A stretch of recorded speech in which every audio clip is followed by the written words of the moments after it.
Morning, doctor Jagadeeshan, masters in orthopaedic rehabilitation.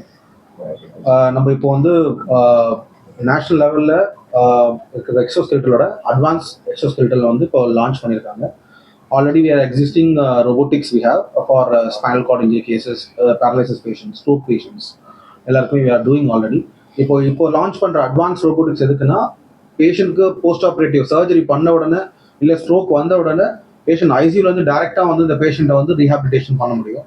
இதுதான் அதோட advancement. இதில் வந்து ஏஐ இன்டெகிரேட்டட் இருக்கிறதுனால பேஷண்ட்டோட மூவ்மெண்ட்க்கு ஏற்ற மாதிரி மிஷின் வந்து அதை கன்வெர்ட் பண்ணிக்கும். ஸோ அதில் காம்ப்ளிகேஷன் எதுவும் பெருசாக இருக்காது.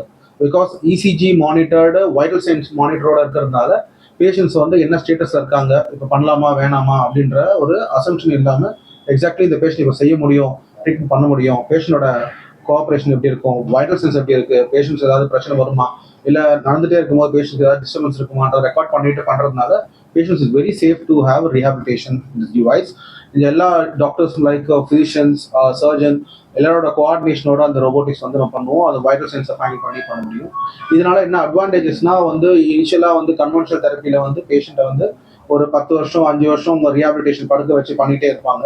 அதை விட வந்து இங்கே ஈஸியாக வந்து ரெக்கவர் பண்ணுறதுக்கு பேஷண்ட்டை வந்து பாடி வெயிட்டை வந்து பேஷண்ட் கொடுக்காம பேஷண்ட்டை வந்து ஹாய்ஸ் பண்ணி பண்ணுறதுனால பேஷண்ட் ஈஸியாக ரெக்கவர் ஆவாங்க. உங்களோட லைஃப் ஸ்பேன் வந்து 6 இயர்ஸ் 7 இயர்ஸ் ஆக வேண்டிய ட்ரீட்மெண்ட்டை 2 இயர்ஸ்க்குள்ள இல்லை 1 இயரில் இல்லை 6 மந்த்ஸில் பேஷண்ட் வந்து ரெக்கவரி கொடுக்கறதுக்கு நல்லாவே முடியும். அதில் பேஷண்ட்டும் வந்து சேஃபாக இல்லை ரெக்கவர் ஆவாங்க. பேஷண்ட் வந்து இந்த சர்ஜரி ரீஹாபிலிட்டேஷன் பண்ணுற ட்ராமாஸ் இது வராமல் ரொம்பவே ரெக்கவரி ஃபாஸ்ட்டாக ஆகிறதுனால பேஷண்ட்டை திருப்பி அவங்க லைஃப் ஸ்டைலுக்கு சீக்கிரமாக போக முடியும். எக்ஸாம்பிள், இந்த பிரெட் ஃபேமிலியாக இருக்கலாம், அவர் லைஃப் அவருக்கு ஸ்பைனல் கார்டு இன்ஜரியோ ஸ்ட்ரோக் வரும்போது அந்த ஃபேமிலியே வந்து கஷ்டப்படும். ஸோ அவங்க லைஃப் டைம் எக்ஸ்டெண்டாக அந்த ட்ரீட்மெண்ட் டைம் எக்ஸ்டெண்ட் ஆகும்போது அவங்களோட எக்ஸ்பென்ஸும் பார்க்க முடியாது, ஃபேமிலியை ரன் பண்ண முடியாது. இது மாதிரி ஃபாஸ்ட்டாக ரெக்கவர் பண்ணுறதுக்கும் ஃபாஸ்ட்டாக வந்து அவங்களோட அட்லீஸ்ட் அவங்கள வீல் சேர்லேருந்து அவங்களோட சொந்த காலில் கேலிபர்ஸோட நடக்க வைக்கிறதுக்கு ஹெல்ப் பண்ணுறதுனால at least I can go to the job as early as possible. இதை லான்ச் பண்ணது வந்து doctor Kalpana. She is masters in neuro. She is a medalist in medical Tamil Nadu MGR medical university. She received the award from health minister and governor last 3 years back. She launched this device. I am Dr. Kalpana, neurophysiotherapist, belong to JK Physio and Rehab Clinics. யூஸ்வலாக பேஷண்ட்டுங்களுக்கு எல்லாருக்கும் வந்து ஒரு ஒரு ஒரு ஒரு இது ஒன்று இருக்குது.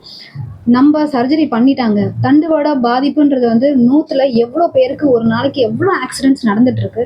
எல்லாருமே ஆக்சிடென்ட் முடிஞ்சவொடனே, சர்ஜரி முடிஞ்சவொடனே, அப்பா நம்ம சர்ஜரி முடிஞ்சு போச்சு, நம்ம இனிமேல் நடந்துடலாம் அப்படின்னு நினைக்கும் போது அது ஒன்றும் ஒரு சிம்பிள் ப்ராசஸ் கிடையாது.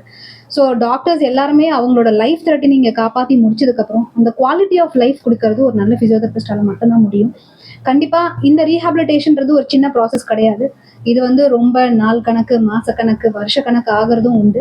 ஸோ இந்த மாதிரி வருஷ கணக்கில் ஒரு பேஷண்ட்டால் செலவு பண்ணி அவங்க ரீஹாபிலிட்டேஷன் பண்ண முடியுன்றது வந்து ரொம்ப கஷ்டமான ஒரு விஷயம். ஸோ அதுக்கு தான் இந்த அட்வான்ஸ்மெண்ட் கொடுக்க போகிறோம். இந்த அட்வான்ஸ்மெண்ட் என்ன பண்ண போகுது அப்படின்னு பார்த்தீங்கன்னா, பேஷண்ட்டை இன்னும் சீக்கிரமாக நடக்கிறதுக்கான நியூரோ பிளாஸ்டிசிட்டியை வந்து எவ்வளோ ஃபாஸ்ட்டாக டெவலப் பண்ணுது அப்படின்றதான் இந்த மிஷினோட. ஸோ பேஷண்ட்டுக்கு ஈஸியாக அடிப்பட்ட உடனே ரோபோட்டிக் ஸ்டார்ட் பண்ண ஆரம்பிக்கிறதுனால அவங்களோட நர்வ்ல இருக்க மெமரி வந்து திருப்பி பழைய மாதிரி செயல்பட ஆரம்பிக்கும். ஸோ அதனால அவங்க நடக்கிறது ரொம்ப சீக்கிரமா செயல்படும். ஸோ இதுதான் இந்த மிஷினோட பெரிய பிளஸ். ஸோ அப்போ பேஷண்ட்டுக்கு நம்பிக்கை வரும், நம்ம சீக்கிரமா நடந்துடலாம் அப்படின்றது. ஸோ இந்த மிஷின் கண்டிப்பா நம்ம கிட்ட 2 டைப் ஆஃப் ரோபோட்ஸ் இருக்கு. ஒன்று ஃபர்ஸ்ட் இனிஷியலா அடிப்பட்ட உடனே காலை மூவ் பண்றதுக்கும் இனிஷியேட் பண்றதுக்கும் அந்த ரோபோட்டிக்ஸும் இண்டிவிஜுவல் எக்ஸோஸ்கெலட்டலும் இருக்கும். நடந்து முடிஞ்சதுக்கப்புறம் தனியாக வெறும் சப்போர்ட்டில் அவங்க நடக்க ஆரம்பிக்கும் போது அவங்களுக்கு அந்த கான்ஃபிடன்ஸ் வர முடியும், நம்ம காலும் செயல்படுது அப்படின்னு அது ஒரு கான்ஃபிடன்ஸ் வர ஆரம்பிக்கும். இந்த சக்ஸஸில் அப்படியே ஸ்லோவாக வீல் சேர்லேருந்து ஸ்லோவாக அவங்க வாக்கர்லேருந்து தனியாக நடக்கிறதுக்கான வாய்ப்புகள் நிறைய அதிகமாக இருக்குது. இதுதான் இந்த மிஷினோட பெரிய பாசிட்டிவிட்டி.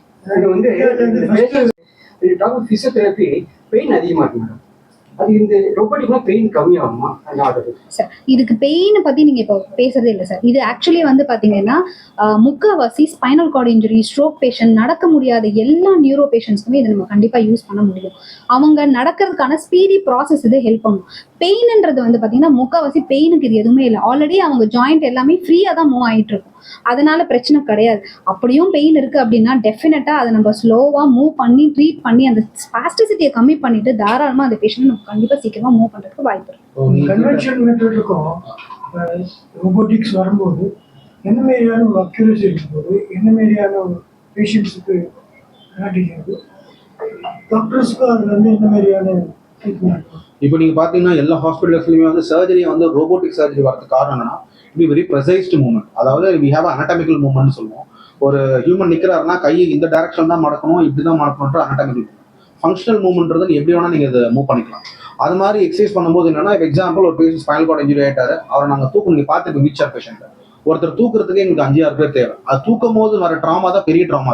அது ஃபர்ஸ்ட் பிரச்சனை நம்ம அட்ரஸ் பண்ணலாம். ரெண்டாவது வந்து ஒரு மூவ்மெண்ட் வந்து நாங்கள் வச்சிருப்போம். ஹிப்ல 180 டிகிரி, நீல 140 டிகிரி, ஆங்கிள் 120 டிகிரி டிகிரிஸ் வச்சிருக்கோம். பட் நான் ஃபங்க்ஷனலாக பண்ணும்போது பேஷண்ட்டுக்கு வந்து அந்த டிகிரி வந்து கரெக்டாக அச்சீவ் பண்ண முடியாது. ரெண்டாவது அந்த டிகிரி வந்து எல்லாமே சிங்க்ரனைஸ்டாக கோஆப்டேஷன் சொல்லுவோம். ஒரே நேரத்தில் ஒரே மாதிரி மூவ் பண்ண முடியாது.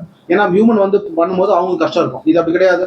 இந்த ஜாயிண்ட் இந்த ப்ரிசைஸ்டு மூவ்மெண்ட்னா அதை நாங்கள் ஃபிக்ஸ் பண்ணுறது அதை பண்ண போது. ரெண்டாவது இங்கே நான் ஏஐ இருக்குன்னு சொல்றதுனால அந்த ஹிப் ஜாயிண்ட் வந்து ஃபங்க்ஷன் ஆக முடியல, அசஸ்மெண்ட் பண்ண முடியல அப்படின்னு சொன்னால் அது என்ன பண்ணும், அந்த ரேஞ்சுக்கு ஏற்ற மாதிரி அந்த ஒரு ஜாயிண்ட்டை மட்டும் அது கம்மி பண்ணி மூவ் பண்ணும். ஸோ அது பேஷண்ட் ரொம்ப அட்வான்டேஜஸ்.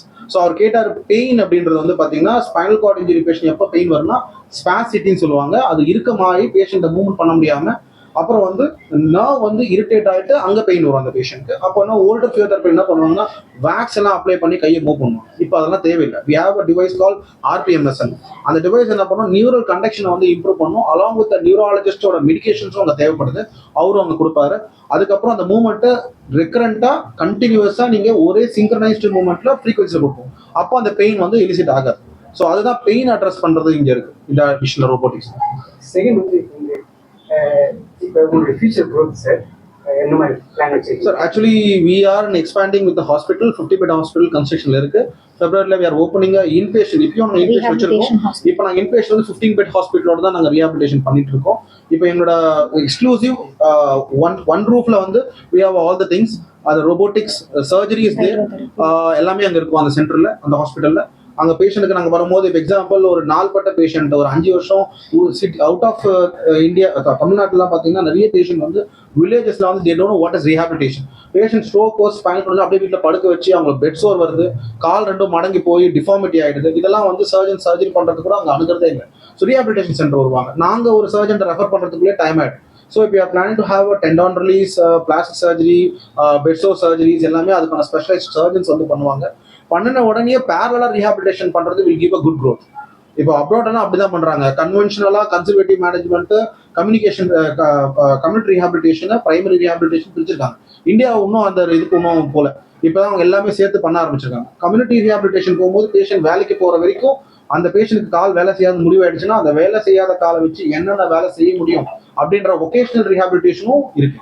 அதை பண்ணி தான் அதை அனுப்ப போறோம். ஸோ இதான் சார், இதை growth பேஸ் பண்ணது surgery. Plus, we are going at a hospital where everything will be in-house.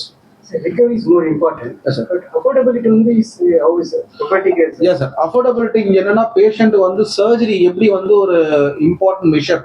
ஒரு ஆர்டி ஆயிடுச்சு, ஒரு ரோட்ட, ஏன்னா எல்லாருமே வந்து ரோட்ல போறோம். எவ்வளவு பெரிய காஸ்ட்லி கார் வச்சிருந்தாலும் ட்ராமா நடக்கும்போது spinal cord injury, head injury, strokes. ரெண்டாவது ஒரு நாளைக்கு சென்சஸ் படி நீ பார்க்கும்போது மினிமம் 4000-5000 பேருக்கு இந்தியாவில் வந்து சிவிஎஸ் ஸ்ட்ரோக்னு சொல்றாங்க. ஸோ எப்படி வேணா ஸ்ட்ரோக் வருது, trauma, road traffic accident, fall from the height, நிறைய காசஸ் இருக்கு. இதெல்லாம் நிறைய நியூரல் டிசீஸ். இப்படி நியூஸை கேட்டிருப்பீங்க. ஜிபிஎஸ்ன்னு ஒரு வைரல் இன்ஃபெக்ஷன் மும்பைல வந்தது, எல்லாருக்கும் கால் கை பேரலைஸ் ஆயிடுச்சு. எப்படி வேணா இன்ஃபெக்ஷன்ஸ் வரலாம். எது வந்தாலுமே நம்ம வந்து இதை பண்ண போறோம். அஃபோர்டபிலிட்டி அப்படின்னும் போது நம்ம லைஃப் சேவிங் மெஷர்ல என்ன பண்றோம், ஒரு பைபாஸ் சர்ஜரி பண்ணும்போது பிரைமரி ஹாஸ்பிட்டலுக்கும் போகலாம், நீங்க ஒரு கவர்மெண்ட் ஹாஸ்பிட்டலையும் பண்ணலாம். எங்க பண்ணாலும் உங்களுக்கு surgery treatment will be same. அதே மாதிரி government is also doing that, பிரைவேட்டும் நாங்கள் பண்ணிட்டு இருக்கோம். எங்க சைட்ல ரோபோட்டிக்ஸ் பண்ணும்போது பிட் எக்ஸ்பென்சிவ் தான் அது. ஆனா பட் என்னன்னா நீங்க அங்க 6 வருஷம் பண்ண ட்ரீட்மெண்ட்டை நீங்க 1 வருஷத்துல பண்ண போறீங்க. ஸோ 6 வருஷம் உங்களுக்கு ட்ரீட்மெண்ட் பண்ற செலவும் அதிகம். ரெண்டாவது நீங்க 6 வருஷம் வேலைக்கும் போக முடியாது பேஷண்டால. ரெண்டாவது family is going to face with those things. அப்படி பார்க்கும்போது இந்த expense will not be a big expense actually. Thank you.